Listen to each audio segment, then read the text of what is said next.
مولاي صل وسلم دائما أبدا على حبيبك خير الخلق كلهم مولاي صل وسلم دائما أبدا على حبيبك. Al-murad bi fikih siyasah, yang dimaksud dengan fikih siyasah adalah huwal fahmud daqiq li syu'unil ummatid dakhiliyah wal kharijiyah, yaitu pemahaman yang detail, pemahaman yang rinci tentang urusan umat Islam baik secara internal ataupun eksternal.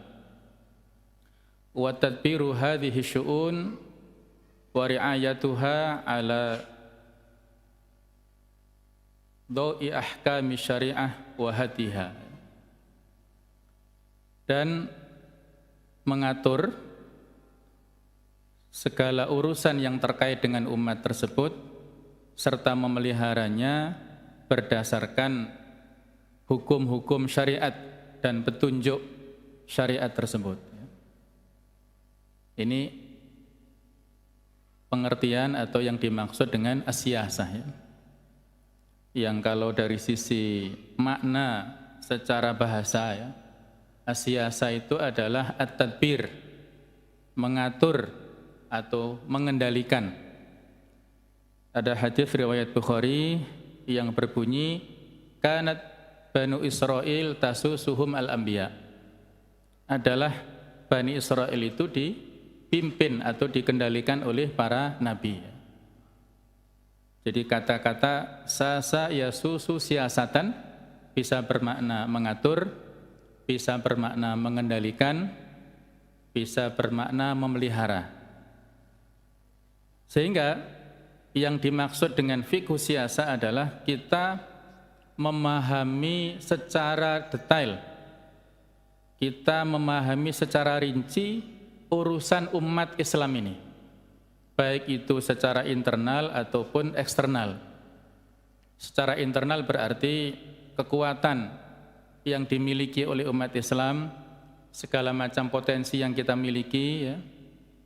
Kemudian unsur-unsur apa saja yang bisa menjadikan umat kita ini mendapatkan kemajuan dan sebagainya. Adapun urusan umat secara eksternal, ada bagaimana umat Islam ini berinteraksi dengan umat non-muslim dan dari agama-agama yang lainnya itu. Bukan hanya itu, tapi juga wa tadbiru hadhi syu'un. Setelah kita memahami secara detail, maka kita mengendalikan, mengatur segala macam urusan tersebut, memeliharanya dengan sebaik-baiknya. Nah, jamaah sekalian, ada dua ayat yang menjadi landasan atau pijakan kita dalam pembahasan di kajian kita kali ini adalah surat An-Nisa ayat 58 dan ayat 59, ya. Allah Ta'ala berfirman, innallaha ya'murukum an tu'addul amanati ila ahliha. Sesungguhnya Allah memerintahkan kepada kalian supaya menunaikan berbagai macam amanah itu kepada yang berhak atau yang memiliki hak untuk mendapatkan amanah tersebut. Wa idza hakamtum bainan nas an tahkumu bil adl. Apabila kalian menghukumi di antara sesama manusia, hendaklah kalian berhukum secara adil. Innallaha ni'ma ya'idzukum bih. Sesungguhnya Allah adalah zat yang sangat baik, paling baik dalam memberikan nasihat kepada kalian. Innallaha kana sami'an basira. Sesungguhnya Allah adalah zat yang maha mendengar lagi maha melihat. Ayat yang kedua adalah ya ayyuhalladzina amanu atiullaha wa atiur rasul. Wahai orang-orang yang beriman, taatlah kalian kepada Allah dan taatlah kalian kepada Rasul, wa ulil amri minkum, dan kepada para pemimpin di antara kalian. Fa in tanaza'tum fi syai'in farudduhu ila Allahi war Rasul. Apabila terjadi perbedaan, terjadi perselisihan di antara kalian, farudduhu ilallahi war rasul, maka hendaklah kalian kembalikan persoalan itu kepada Al-Qur'an, kepada hadis, in kuntum tu'minuna billahi wal yaumil akhir, apabila kalian beriman kepada Allah dan hari akhir. Dzalika khairu ahsanu ta'wila, itu adalah lebih baik, ya. Nah, jamaah sekalian, dua ayat inilah, ayat yang pertama, mukhatab atau objek yang dituju pada ayat pertama ini adalah para pemimpin kaum muslimin, ya. Kepala wilayah, kepala pemerintahan yang mendapatkan mandat untuk menjadi mas'ul, ya, menjadi pemimpin mereka. Allah perintahkan kepada para pemimpin tersebut supaya berlaku adil dalam segala macam keputusannya, dalam segala macam kebijakannya. Sedangkan ayat yang kedua ini ditujukan kepada masyarakat, kepada rakyat, supaya mereka taat kepada para pemimpinnya, ya. Wa ulil amri minkum itu. Jadi ayat yang kedua ini Allah Ta'ala menegaskan tentang masalah ketaatan, ya, memerintahkan kepada kaum muslimin untuk taat secara totalitas kepada Allah dan kepada Rasulnya, sehingga fi'il amrnya diulang dua kali, ya, atiullaha wa atiur rasul, taatlah kalian kepada Allah dan taatlah kepada Rasul. Sementara untuk ketaatan yang ketiga, fi'il amrnya tidak diulang lagi. Ini menunjukkan bahwa ketaatan kepada ulil amri ini adalah merupakan ketaatan yang terikat, ya, yang terbatas. Apalagi di sini ada penjelasan minkum, di antara kalian, pemimpin yang dari golongan kalian, yang muslim, yang beriman kepada Allah, yang berkomitmen kepada syariat, yang layak untuk dijadikan sebagai panutan dan yang adil dan sebagainya. Ketika pemimpin ini tidak memenuhi kualifikasi yang tersebut, maka tidak ada ketaatan, ya, dari kita, dari masyarakat ini. Maka tidak diulangi atiu untuk yang ketiga kalinya ini. Nah, jemaah sekalian, dari dua ayat inilah Syekhul Islam Ibnu Taimiyah membuat sebuah buku yang sangat masyhur, ya, yang berjudul As-Siyasah Asy-Syar'iyyah fi Islahi Ar-Ra'i war-Ra'iyah. Artinya adalah politik secara syar'i dalam hal memperbaiki pemimpin dan yang dipimpin. Jadi ar-ra'i adalah pemimpin, ar-ra'iyah rakyat, nah itu adalah yang dipimpin. Ayat yang pertama adalah islahur ra'i, untuk perbaikan kepada para pemimpin, dan ayat yang kedua adalah islahur ra'iyah, perbaikan kepada masyarakat, kepada rakyatnya. Yang mana dua ayat ini semuanya harus kita laksanakan, ya. Tidak boleh kita tinggalkan, karena ayat ini adalah ayat yang masih berlaku, yang muhkamat, ya, yang masih layak untuk dilaksanakan dalam kehidupan kita sehari-hari.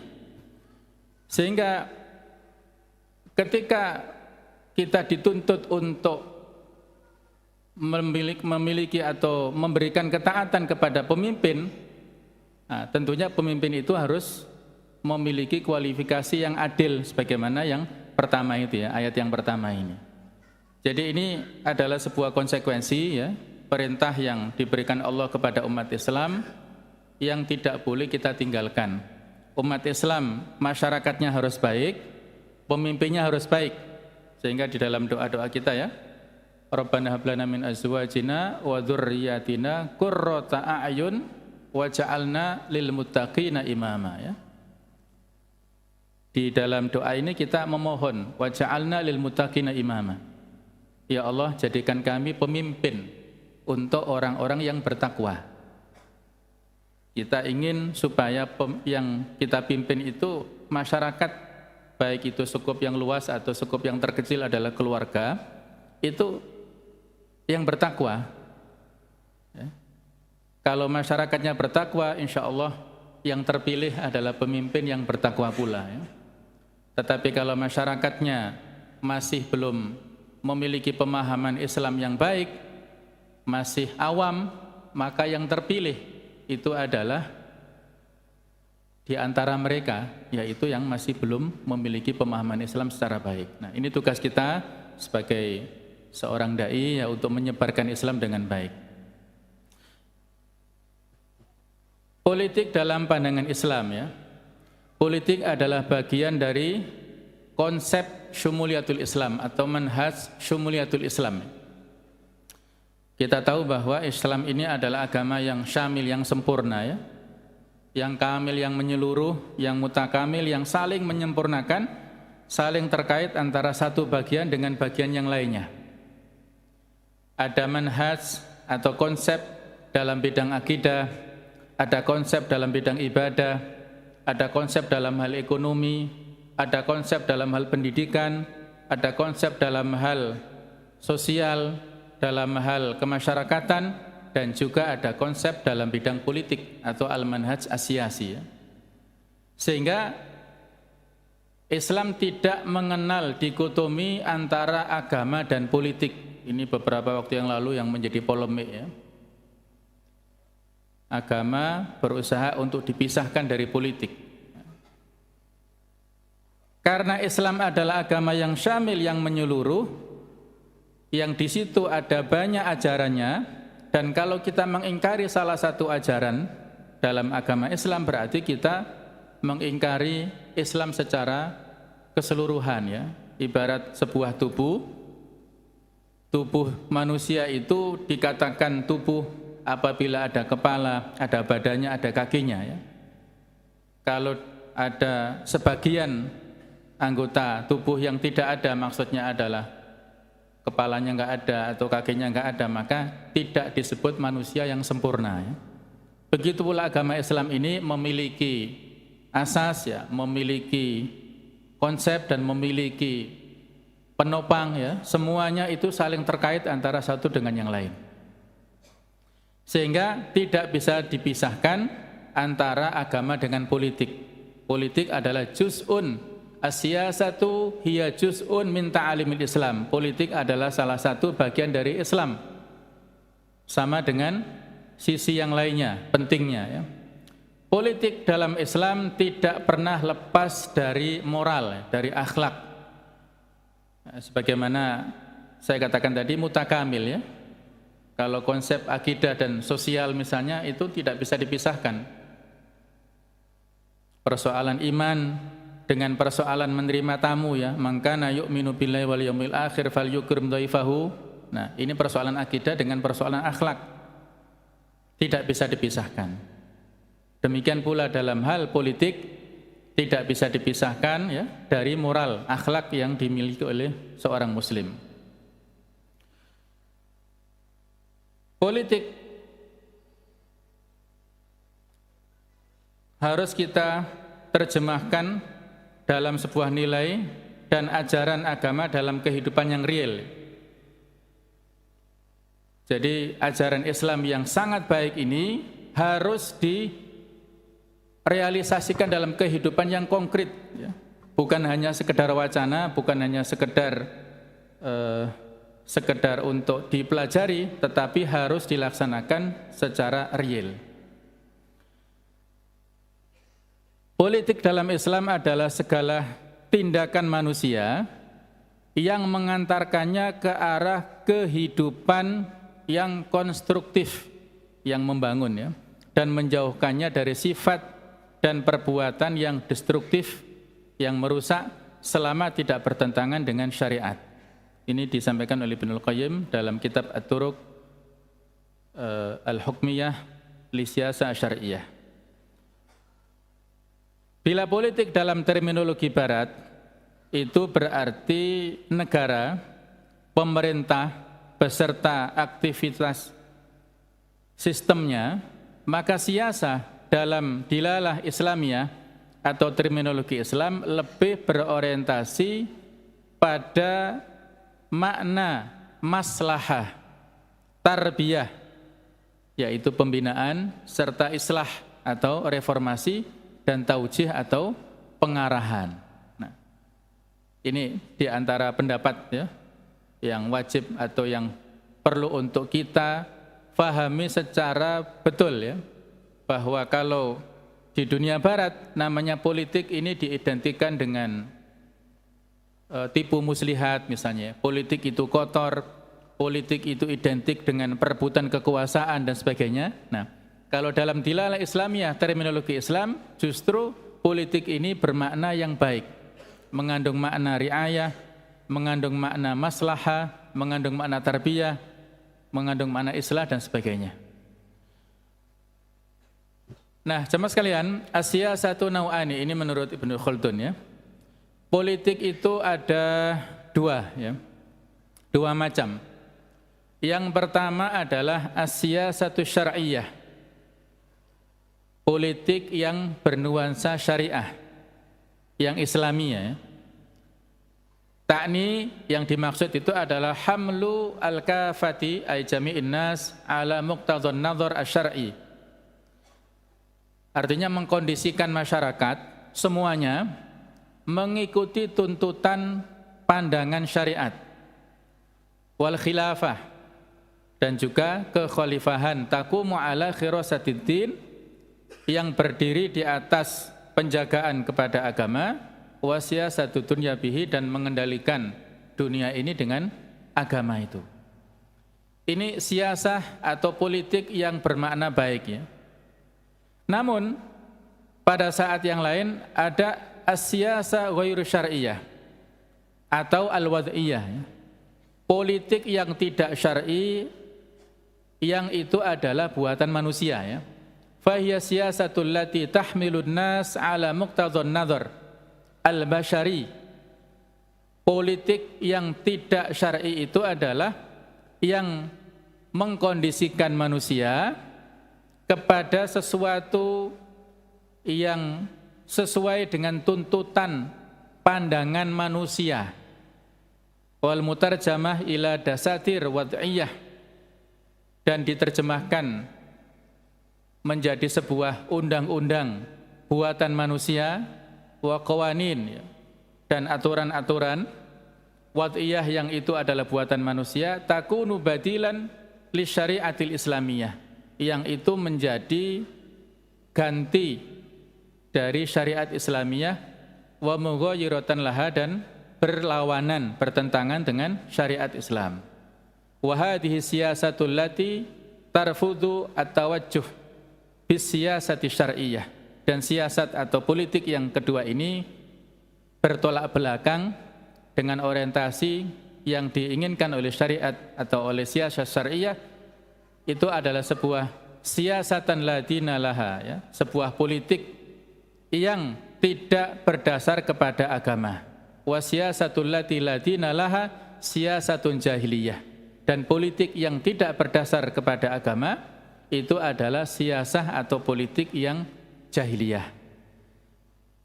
Ini lebih memperjelas ya kepada kita bahwa ada as-siyasah syar'iyyah, politik yang bernuansa syariat, dan ada as-siyasah ghairu syar'iyyah, yang semuanya ini kembali kepada pelakunya ya, kepada setiap kita di antara kaum muslimin.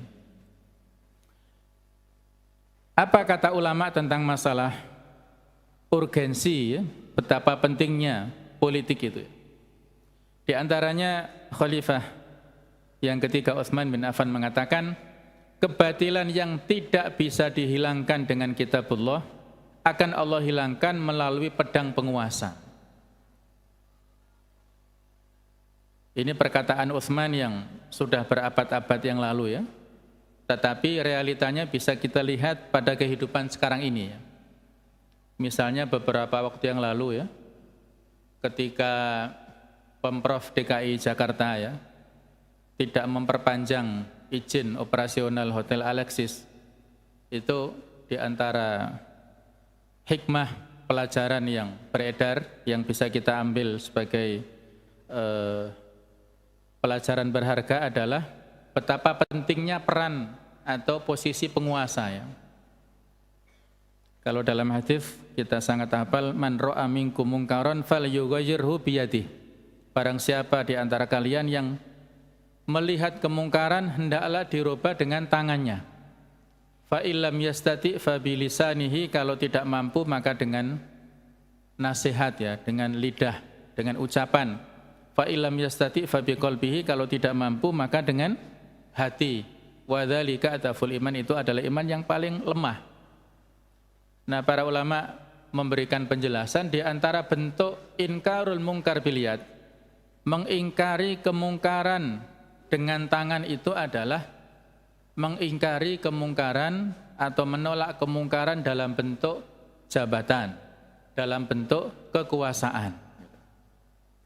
Kalau dia adalah seorang ketua RT, maka lingkup kekuasaannya di tingkat RT itu. Kalau ada kemaksiatan di situ, dia punya hak untuk membuat aturan agar kemaksiatannya bisa diantisipasi ya, bisa dihilangkan.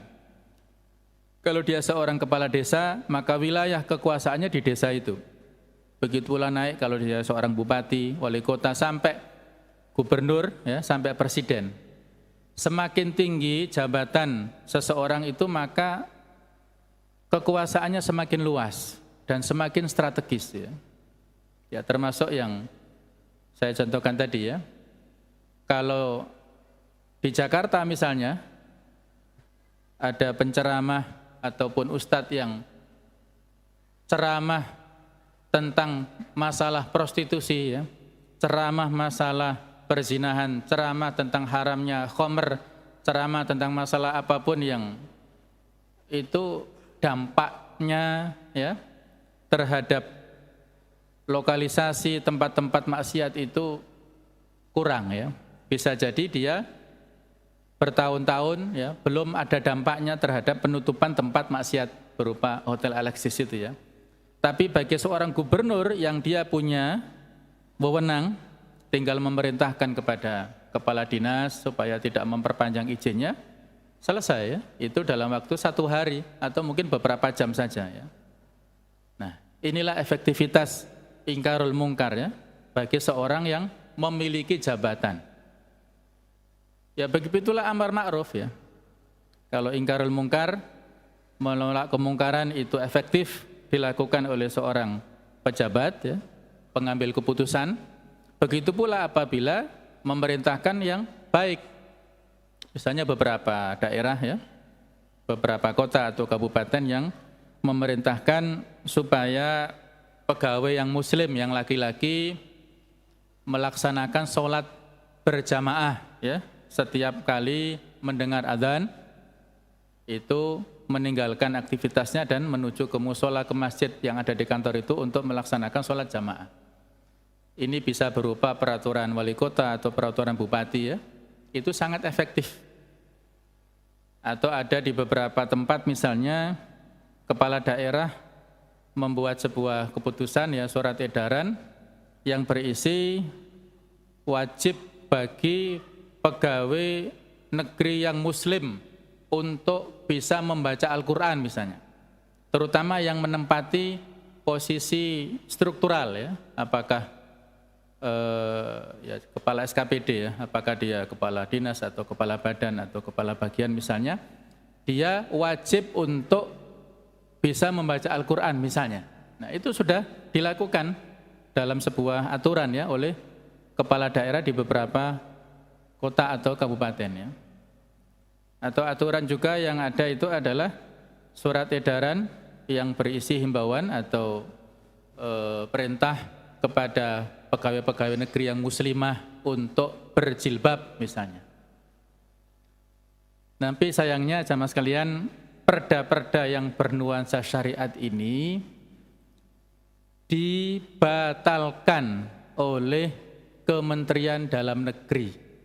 Ada sekitar 3.000 ya, perda-perda yang bernuansa syariat, yang itu adalah hasil kebijakan ya dari kepala daerah dan persetujuan dari DPRD ya, yang dituangkan dalam bentuk aturan, dalam bentuk perda itu.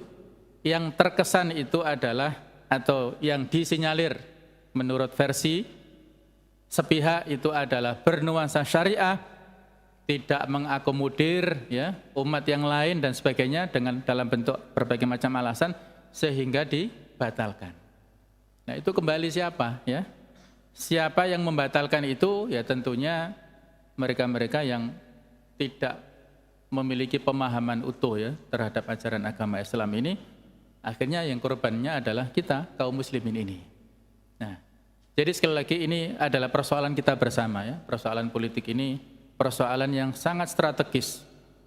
Ketika politik ini eksis ya, ketika politik ini aman ya, dan tidak ada gejolak, maka ekonomi juga aman ya, dolar juga aman dan sebagainya ya, itu aman. Tetapi kalau masalah politik ini kacau, maka akan berdampak kepada masalah sosial, masalah ekonomi, masalah keuangan dan sebagainya ya. Maka disinilah letak pentingnya ya, siasah atau posisi seorang penguasa, seorang pejabat ini. Kata Imam Ghazali, kekuasaan dan agama adalah saudara kembar. Agama sebagai pondasi dan kekuasaan sebagai penjaganya. Sesuatu tanpa pondasi akan runtuh dan sesuatu tanpa penjaga akan lenyap. Jadi saling melengkapi ya, antara penguasa dan ulama ya. Di sini kan berdampingan ya, kekuasaan dan agama. Kekuasaan ini representasi adalah dia itu adalah seorang pejabat ya, zaim. Dan agama ini direpresentasikan oleh seorang alim. Jadi kalau idealnya itu seorang zaim, seorang pemimpin itu dia juga alim ya. Para khulafa ar-rasyidin dulu, di samping mereka sangat faham dalam urusan pemerintahan, mereka juga ulama ya, yang sangat faham dengan masalah agama, sehingga ketika membuat sebuah kebijakan, ijtihadnya itu ijtihad yang sangat pas ya. Nah, idealnya seperti itu. Karena kita adalah kaum muslimin mayoritas ya, umat Islam di Indonesia ini adalah mayoritas, maka idealnya adalah yang menjadi pemimpin kita itu adalah kaum muslimin yang tentunya tidak mengabaikan tentang masalah kapabilitas ya atau kemampuan ya. Kemudian menurut Al-Imam Al-Mawardi dalam kitab Al-Ahkam As-Sultaniyah, politik adalah mengendalikan dunia agar tidak menyimpang dari agama. Siyasatud dunya kailatan harifa anidin. Jadi mengendalikan urusan dunia dengan segala macam dinamikanya ini supaya tidak menyimpang dari agama. Jadi sangat mulia. Ya tentunya ini adalah definisi dari as-siyasah syariah ya. Nah, untuk memperjelas pemahaman itu ada juga statement dari Ibnu Taimiyah tentang fungsi politik muhimmatus siyasah. Iqamatuddin wa iqamatu ma la yakumuddinu illa bihi min amri dunyahum. Arti secara harfiahnya adalah politik itu memiliki fungsi menegakkan agama. Wa iqamatu ma la yakumuddinu, dan menegakkan sesuatu yang tidak sempurna ad-dinu, sebuah agama, illa bihi, kecuali dengan sesuatu itu, min amri dunyahum, dari urusan dunia mereka. Ini penjelasan dari bihi ini ya. Atau kalau terjemah yang lebih gampangnya adalah untuk menegakkan agama dan kehidupan duniawi yang menopang tegaknya nilai dan ajaran agama. Jadi dalam berbagai macam buku beliau juga menjelaskan tentang urgensi daulah Islamiyah ya. Posisi strategis dari pemerintahan Islam itu. Kenapa? Karena menegakkan hukum-hukum syariat, hukum-hukum Al-Quran, apakah hukum yang sifatnya bisa dilaksanakan oleh individu atau harus kolektif, semuanya itu wajib. Kalau kita membaca, mempelajari misalnya kitab fikih, dari kitabul Toharoh ya, yang paling awal pelajaran masalah fikih itu kan kitabul Toharoh ya, penjelasan tentang masalah bersuci. Kemudian ada kitabul Sholah, kemudian ada kitabul Zakah, kitabul Haji dan sebagainya. Itu ya bisa kita laksanakan ya. Tetapi kalau sudah kemudian masalah kitabul jihad, kemudian masalah yang terkait dengan muamalah, yang terkait dengan masalah hubungan kenegaraan antara negara Islam dengan negara non-Muslim, bagaimana masalah al-jizyah, bagaimana masalah ghanimah dan sebagainya, ini semua ya adalah hukum-hukum yang bukan hanya sekedar dibaca ya, tetapi harus dilaksanakan dalam kehidupan sehari-hari. Ya misalnya masalah al-jinayah ya, ahkamul jinayah, hukum pidana. Ya. Hukum pidana ini karena kejahatan ya. Ahkamul jinayah atau hukum pidana ini adalah sesuatu yang posisinya sama dengan hukum muamalah ya, dengan hukum ibadah itu sama. Ketika Allah mengatakan ya ayyuhalladzina amanu kutiba alaikumusiyam kama kutiba alal ladzina min qablikum la'allakum tattaqun ya, itu masalah ibadah, masalah puasa ya. Wajib kita laksanakan dan kita mengatakan sami'na wa ata'na. Tapi bagaimana kalau kita membaca 2 atau 3 ayat sebelumnya ya, itu ya ayyuhalladzina amanu kutiba alaikumul qisasu fil qatla, wahai orang beriman diwajibkan kepada kalian kisos, yaitu hukum balik ya, hukum balas dalam masalah pembunuhan. Redaksinya sama persis, bobot kewajibannya sama, tetapi kalau ahkamul ibadah kita sami'na wa ata'na, namun kalau membahas ahkamul jinayah, hukum pidana, sami'na wa asaina ya, kita mendengar tapi kita tentang, kita tinggalkan kewajiban itu. Nah, disinilah letak pentingnya ya, kata Ibnu Taimiyah, menegakkan agama. Kalau kita analogkan tadi adalah agama di sini representasinya adalah diantaranya itu adalah dengan puasa tadi ataupun kisos tadi, yaitu adalah agama. Wa iqamatu ma la yaqumu dinu illa bihi, menegakkan wasilah ya, sarana untuk tegaknya agama itu. Kita tidak bisa melaksanakan hukum jinayah misalnya kalau tidak ada aturannya, tidak ada hukumahnya, tidak ada daulahnya, tidak ada pemerintahannya. Maka menegakkan daulah Islamiyah itu adalah wajib, karena untuk menegakkan hukum-hukum Islam yang sifatnya sempurna itu. Wa ma la yatimul wajibu illa bihi fahuwa wajibun. Sesuatu yang tidak sempurna, sebuah kewajiban, kecuali dengan sesuatu itu maka hukum sesuatu itu menjadi wajib ya. Kita sholat itu wajib. Sholat tidak bisa diterima, tidak sah tanpa wudu, maka wudu untuk sholat hukumnya wajib. Beda dengan wudu untuk tidur ya. Itu hukumnya sunnah. Al-wasailu laha ahkamul ghayah ya. Sarana itu mengikuti hukum tujuannya. Kalau tujuannya wajib, sarananya juga wajib. Kalau tujuannya haram, sarananya juga haram. Kalau tujuannya sunnah, sarananya juga sunnah ya. Al-wasailu laha ahkamul ghayah. Nah, di sini kembali kepada masalah iqamatuddin dan iqamatu al-hudud ya, melaksanakan segala macam hukum-hukum Islam, termasuk di dalamnya adalah hukum pidana, itu adalah sebuah kewajiban dan tidak bisa diterapkan kecuali dengan keberadaan naungan daulah Islamiyah yang dipimpin oleh seorang muslim yang multazim, yang komitmen dengan agamanya ya, yang mau untuk melaksanakan aturan agamanya, maka memilih pemimpin yang seperti itu hukumnya menjadi wajib ya. Ya, pelajaran yang terjadi pada saat Pilpres ataupun yang berikutnya adalah kemarin tentang Pilkada di DKI, ini pelajaran yang sangat penting ya bagi kita ya. Betapa posisi seorang kepala daerah ini sangat strategis, yang sebelumnya pada masa pemerintahan Pemprov DKI sebelumnya ya, ada larangan untuk misalnya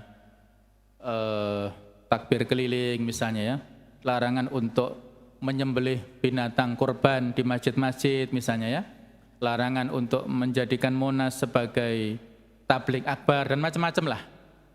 Ini karena produk dari pemimpin yang tidak pro ya, tidak paham dengan atau tidak pro kepada, tidak berpihak kepada umat Islam kan. Dan akhirnya ini kan ada wacana untuk dilakukan perubahan tapi perlu tahapan ya. tidak bisa sekaligus ya. Nah, disinilah pentingnya ya tentang masalah sarana itu, karena bagaimanapun juga ya kita ini tidak bisa lepas kalau politik kita sekarang ini kan di antara konsekuensi yang tidak bisa kita lepaskan itu kan karena masih menganut sistem demokrasi ya, sistem yang khilafiyah lah di sini ya. Ada persoalan-persoalan perbedaan pendapat di sini ya. Tetapi demokrasi ini adalah pilihan yang taktis ya, pilihan strategis, bukan pilihan yang ideologis gitu ya. Artinya kita tidak bisa memisahkan dari realita yang sekarang ini ada, bahwa Indonesia ini masih menganut sistem demokrasi, dan produk-produk demokrasi ini adalah masalah politik, termasuk di sana harus ada pemilu harus diikuti oleh partai politik dan sebagainya ya. Tidak bisa dipisahkan antara satu dengan yang lain. Sehingga kalau kita misalnya anti demokrasi, kemudian pada saat yang sama ada persoalan-persoalan yang itu lahir dari kebijakan yang itu produk dari demokrasi, ya ini juga resiko ya. Ya misalnya contoh konkretnya tentang Perpu ya, Perpu Ormas yang kemudian lahir menjadi undang-undang. Ya kita bisa tahu konstelasi politik ya, walaupun parpol-parpol yang berbasis Islam, tapi ternyata ya mereka mendukung Perpu tersebut menjadi undang-undang yang isinya yang paling penting adalah bahwa pemerintah di sini punya wewenang penuh untuk membubarkan ormas yang tidak mendukung Pancasila ya, artinya tidak perlu pengadilan, tidak perlu proses tabayun ya, tidak perlu pembelaan dari ormas tersebut, tapi cukup penilaian subjektif dari pemerintah, dari menteri, maka ormas tersebut dengan selembar kertas bisa dibubarkan. Nah, ini adalah perpu yang zalim, kemudian dibawa ke DPR menjadi undang-undang, dan akhirnya disetujui oleh mayoritas politisi di sana ya. Jadi tidak bisa kita pungkiri adanya DPR, kemudian adanya kebijakan itu produk dari demokrasi ini, sehingga kalau kemudian kaum muslimin ini tidak memahami secara utuh dan mereka misalnya pada saat pemilu dulu golput misalnya ya, pada saat pilkada golput misalnya, kemudian yang terpilih itu adalah pemimpin-pemimpin yang tidak memiliki integritas, yang tidak berpihak kepada kaum muslimin, baik itu tataran kepala negara atau kepala daerah, ya ini adalah imbas ataupun hasil daripada pemahaman kaum muslimin yang parsial itu, yang tidak menggunakan hak pilihnya. Seandainya mereka menggunakan hak pilihnya itu kan pasti menambah suara kuantitas kaum muslimin ya, yang berpihak pemimpin-pemimpin kepada yang berpihak kepada umat Islam kan gitu ya. Tetapi karena mereka tidak melakukan atau tidak memanfaatkan hak pilihnya, sehingga seolah-olah dia itu memperbesar suara yang berpihak kepada kebatilan kan begitu ya. Dan ini bukan rahasia ya, bukan hal yang ditutup-tutupi ya. Pada saat menjelang Pilkada DKI ya, kaum muslimin berkumpul di Istiqlal misalnya ya. Itu ada sebagian ulama kita ya di sana, di Jawa Barat di sana, yang memberikan selebaran-selebaran ya, yang kontraproduktif, mengutip fatwa-fatwa yang tidak sesuai dengan fikul waqi di Indonesia ya. Kaum muslimin yang memperjuangkan demonstrasi pada momen 4.11 misalnya, kemudian 212 misalnya, itu dikomentari oleh sebagian ya ulama kita ya dengan kalimat-kalimat yang tidak relevan. Misalnya ya, antum pasti paham lah. Ada yang berkomentar bahwasanya yang berkumpul itu adalah seperti perkumpulan kebun binatang misalnya. Fakta itu ya.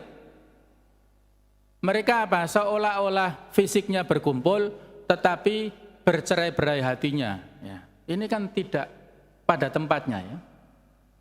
Ya simpan ya. Disinilah pentingnya falyakul khairun aw liyasmut ya. Pentingnya menahan syahwat kalam ya, syahwat dalam berbicara ya seperti itu, di situ pentingnya. Kenapa? Karena kalimat-kalimat seperti itu kontraproduktif ya. Umat Islam yang semangat bersatu dari berbagai macam elemen, bahkan ada yang jalan kaki dari Ciamis ya menuju Jakarta ya, beribu-ribu kilo ya. Ini kan harus dipahami secara utuh gitu ya. Jangan karena kemudian umat Islam yang dari berbagai macam elemen dan di sana masih banyak khilafiyah yang belum terselesaikan, itu nanti dulu ya. Yang penting mereka kita cari titik persatuan dulu, momen-momen persatuan ini kita upayakan ya. Adapun khilafiyah di balik itu ya sudah, itu adalah masalah furu yang perlu harus ada legowo dari kita semua ya. Jadi jemaah sekalian, inilah pentingnya kita memahami masalah politik ini secara utuh supaya kita tidak salah paham. Akhirnya apa? Ketika ada kebijakan tadi ya, Perpu tentang ormas yang diskriminatif ya, kemudian menjadi undang-undang, toh akhirnya yang menjadi korban Perpu atau undang-undang ini adalah ormas-ormas tertentu.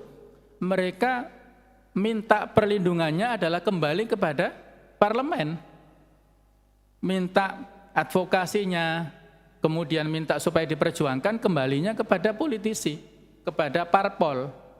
Kalau mereka anti dengan demokrasi, anti dengan parpol, ya kenapa harus kembali ke sana kan gitu ya?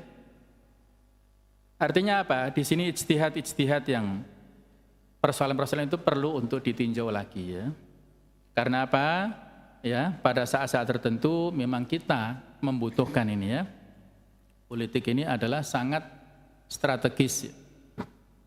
Ketika kaum muslimin sebelum Fathu Mekah ya, masuk Islamnya itu kan ya mereka walaupun ada daulah di Madinah ya, tetapi masih belum secara berbondong-bondong. Baru sesudah Fathu Mekah, kemenangan politik yang sesungguhnya yang didapatkan oleh Rasulullah SAW itu adalah pada saat Fathu Mekah, sehingga yaitu ya kaum muslimin berbondong-bondong, mereka sudah tidak ragu-ragu lagi menerima Islam. Nah, ya kurang lebih seperti itulah kalau misalnya kekuatan umat Islam ini bersatu, berpadu ya, kemudian mereka dengan kesadaran ya, kalau di sini kan pilar-pilarnya itu penyadaran tentang politik Islam ya, tau'iyatu as-siyasah al-islamiyah. Jadi bagaimana masyarakat ini faham dengan Islam ini dengan pemahaman yang baik termasuk dalam hal politik, itu sangat mempengaruhi ya. Itu tadi ya. Kalau tidak paham secara utuh akhirnya golput dan sebagainya, yang kalah justru umat Islam ya. Nah itu. Jadi harus ada pemahaman yang utuh ya, masalah politik di umat Islam. Kemudian juga pilar yang berikutnya al-muhafadzah ala sum'ah ad-da'i wa du'at ya, ad-da'wa wa du'at ya. Menjaga citra positif dakwah dan para da'inya. Ya jemaah sekalian, ya kalau dulu-dulu kita masih sangat terpengaruh dengan media ya. Media begitu kuat cengkeramannya ke masyarakat. Sehingga ketika ada politisi Islam tertentu dituduh dan dijadikan tersangka oleh KPK misalnya, oh luar biasa. Kita langsung suudzon ya, kita langsung langsung percaya mentah-mentah dengan berita itu ya. Tapi lambat laun kita semakin paham ada semacam konstelasi global di sini ya, yang tidak terpisahkan antara politik makro luar negeri dengan di dalam negeri kita. Ya apapun lah, ya. Bukan hanya di kita ya, di Saudi juga sekarang terjadi seperti itu ya. Ada pembasmian besar-besaran terhadap lawan-lawan politiknya gitu ya.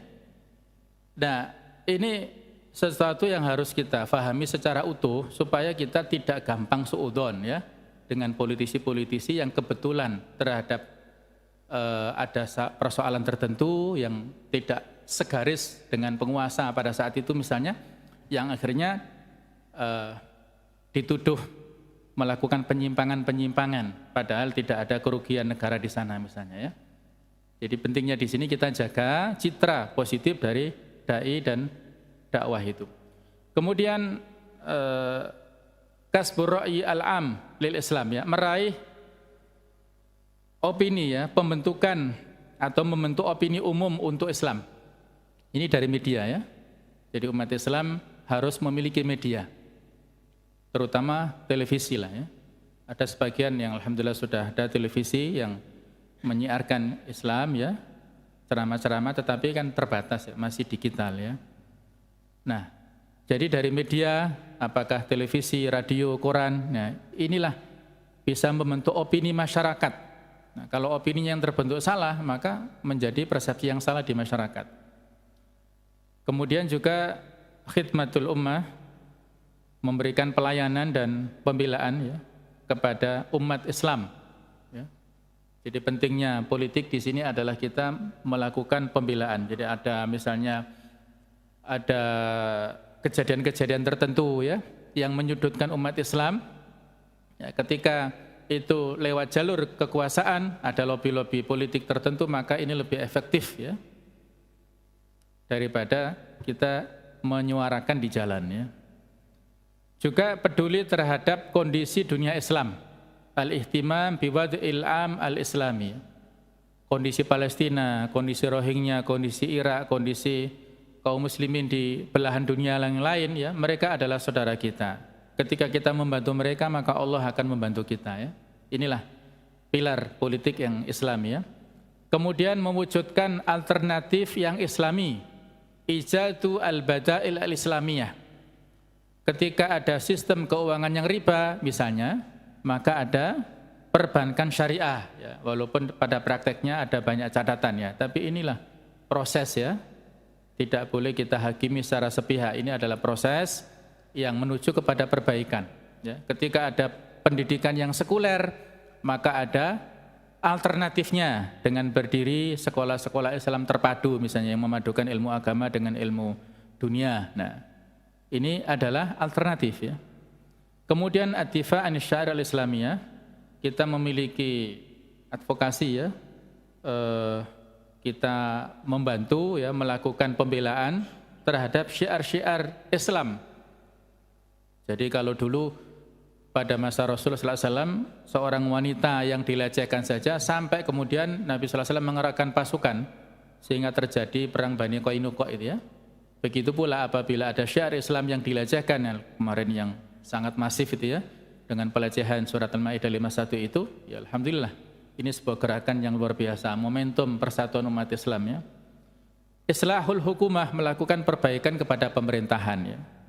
Kalau kita menganut trias politika ya, ada eksekutif, legislatif, yudikatif, maka bagaimana para aktivis Islam, aktivis masjid ini bukan hanya berdakwah di masjid, tapi bagaimana supaya dakwahnya didengar dan diperluas ya, diperluas menjadi terdengar oleh media semua sampai seluruh penjuru di Indonesia ini mendengarkan dakwahnya, maka aktivis masjid harus bisa masuk ke eksekutif, harus bisa masuk ke legislatif, bahkan kalau perlu ke yudikatif.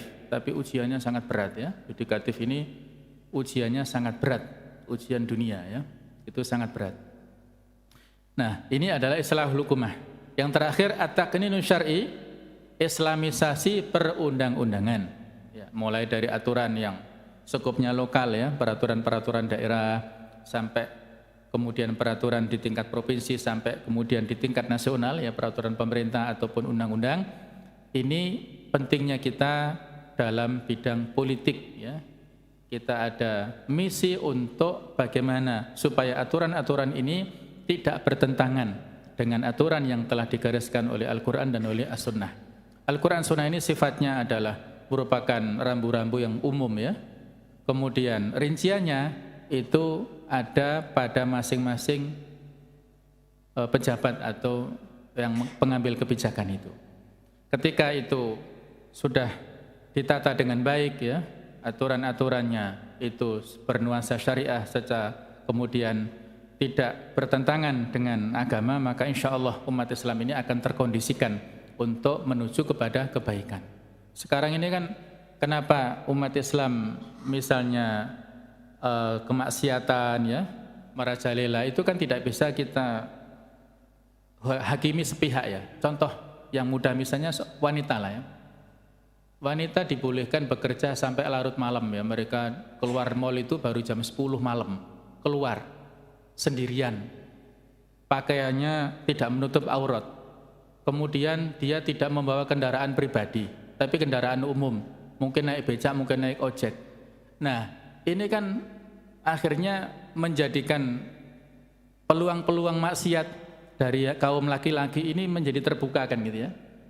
Kalau seandainya kebijakan ini diatur secara integral, wanita harus bekerja, tidak boleh melebihi jam sekian misalnya, atau kalau perlu misalnya bekerja di rumah saja di lingkungannya misalnya, maka akan bisa diminimalisir kemaksiatan-kemaksiatan yang itu terjadi akibat keberadaan wanita yang pergi tanpa ada mahramnya itu ya. Allah alam bisawab, ini yang bisa saya sampaikan, mudah-mudahan ada manfaatnya. Subhanaka wa bihamdika asyhadu an la ilaha illa anta astaghfiruka wa atubu ilaik. Wassalamualaikum warahmatullahi wabarakatuh.